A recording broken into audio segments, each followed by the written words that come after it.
Gambar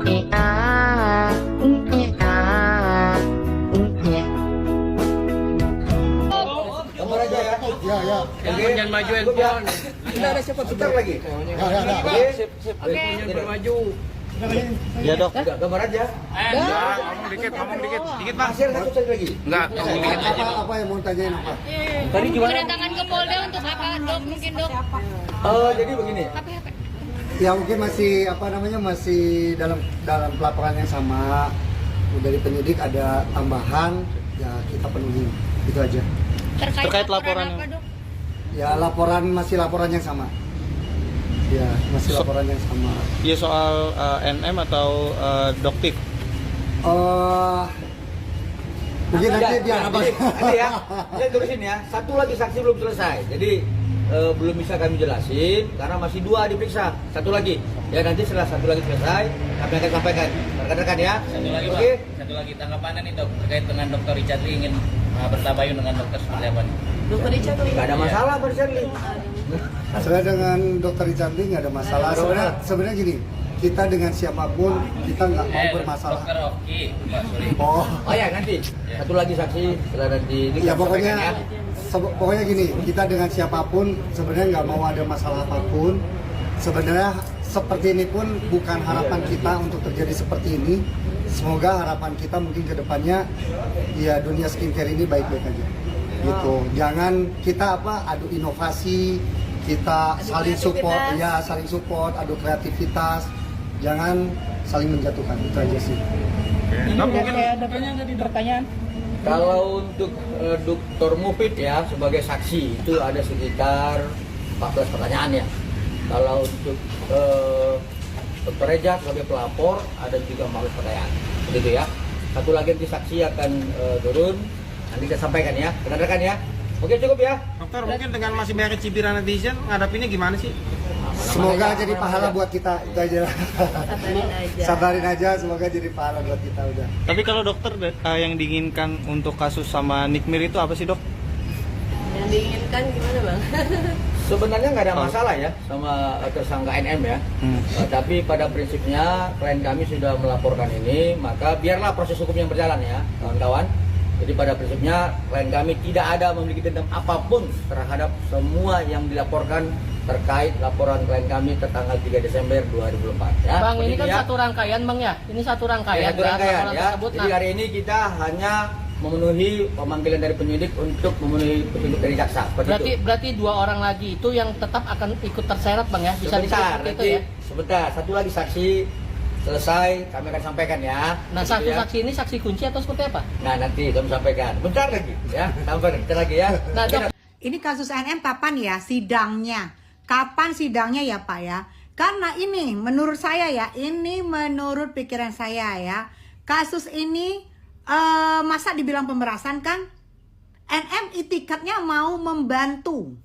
Justru saya lihat di sini NM itu mau membantu karena NM dipanggil, NM ditelepon, NM dicari, dan NM berniat baik untuk membantu.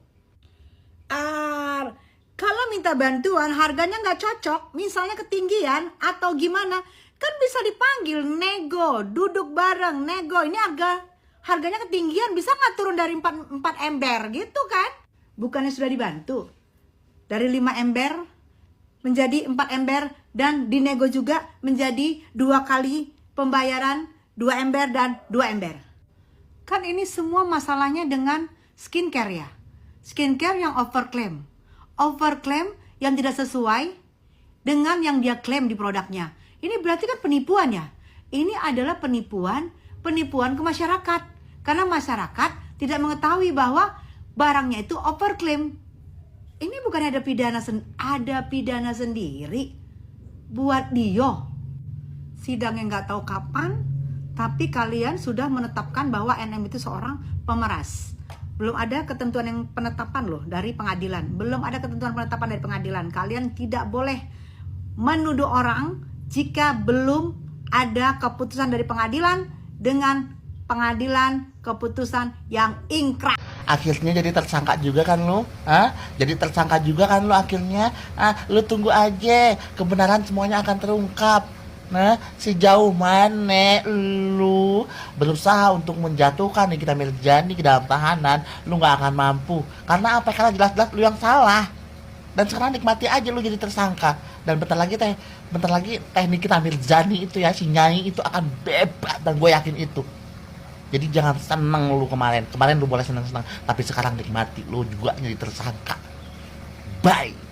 Guys, ternyata banyak banget netizen atau masyarakat yang merasa janggal atau nggak logis atas kasus pemerasan yang dituduhkan kepada Nikita Mirzani ini, begitu ya. Dan ku baca banyak komentar di video-video yang membahas ini, dan berikut adalah beberapa poin kejanggalan atau ketidaklogisannya itu guys ya. Yang pertama yang paling banyak aku baca komentar netizen adalah kenapa si dokter ini atau si owner skincare ini harus panik menghubungi Nikita Mirzani atau mengajak kerjasama Nikita Mirzani untuk mereview bagus produk dia, atau menutup mulut Nikita Mirzani dengan dia menawarkan sejumlah uang ke Nikita Mirzani untuk diajak kerjasama seperti itu. Kalau misalkan dia merasa produknya aman-aman aja, produknya tidak bermasalah dan tidak melanggar apapun. Terus yang kedua, kenapa setelah dia sendiri yang menawarkan sejumlah uang ke Nikita Mirzani ini untuk diajak bekerja sama seperti itu, kenapa justru sekarang Nikita Mirzani nyalah yang disebut pemerasan? Padahal kan dia sendiri yang menawarkan kerjasama, begitu ya, kayak pemilik brand, pemilik produk yang mengajak kerjasama seorang influencer gitu ya. Terus yang ketiga, kalau misalkan ini adalah sebuah aksi pemerasan, kenapa bisa transfernya terjadi 2 kali, 2M terus transfer lagi 2M? Ataupun kalau misalkan udah terlanjur transfer 2M terus merasa ini sebuah pemerasan jadinya, begitu ya, kenapa nggak langsung lapor aja kasus pemerasannya? Kenapa harus ada aksi transfer kedua gitu ya?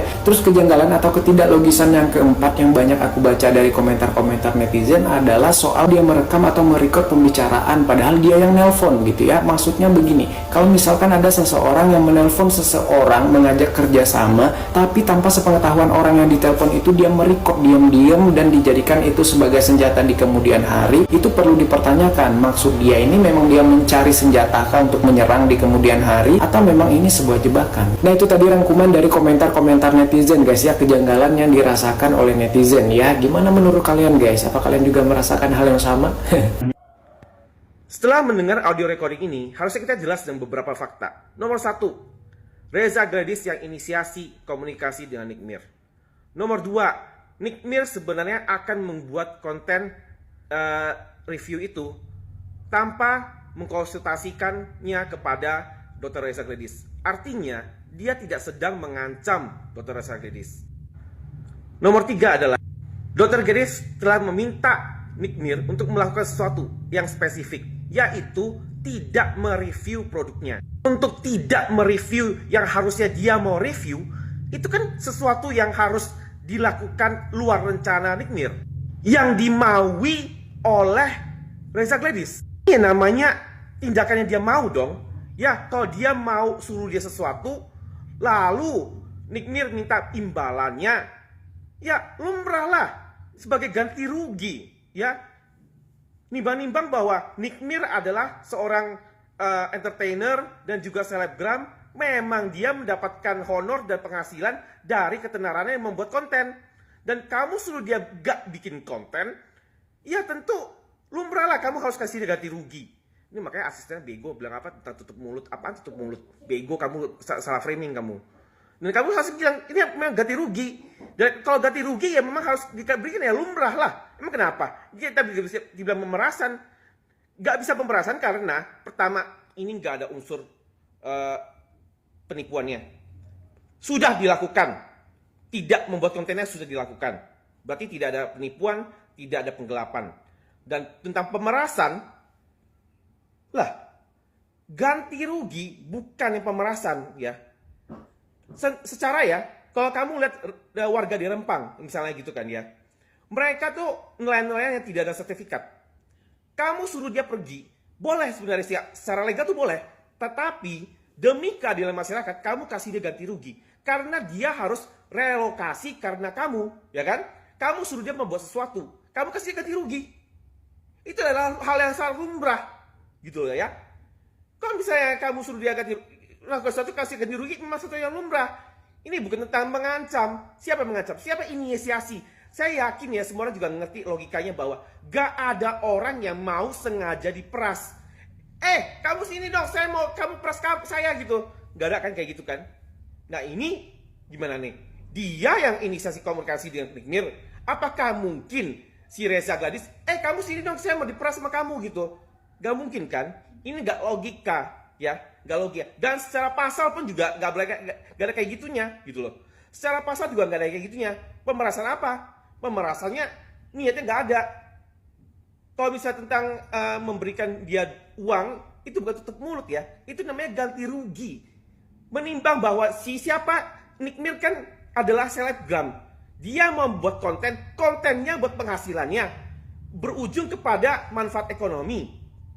Lah, kalau kamu mau dia tidak membuat konten itu, ya tentu harus kasih dia ganti rugi dong. Itu adalah lumrah, logika. Kenapa? Apa salahnya gini? Yang salahnya di sini adalah ini orang sudah deal, sudah dilaksanakan, dieksekusi, terus dia permasalahkan. Waduh, ini orang licik juga ya. Saya pertanyakan moral karakter dia. Secara ini kayak entrapment dia bau-baunya. Entrapment, penjerumusan.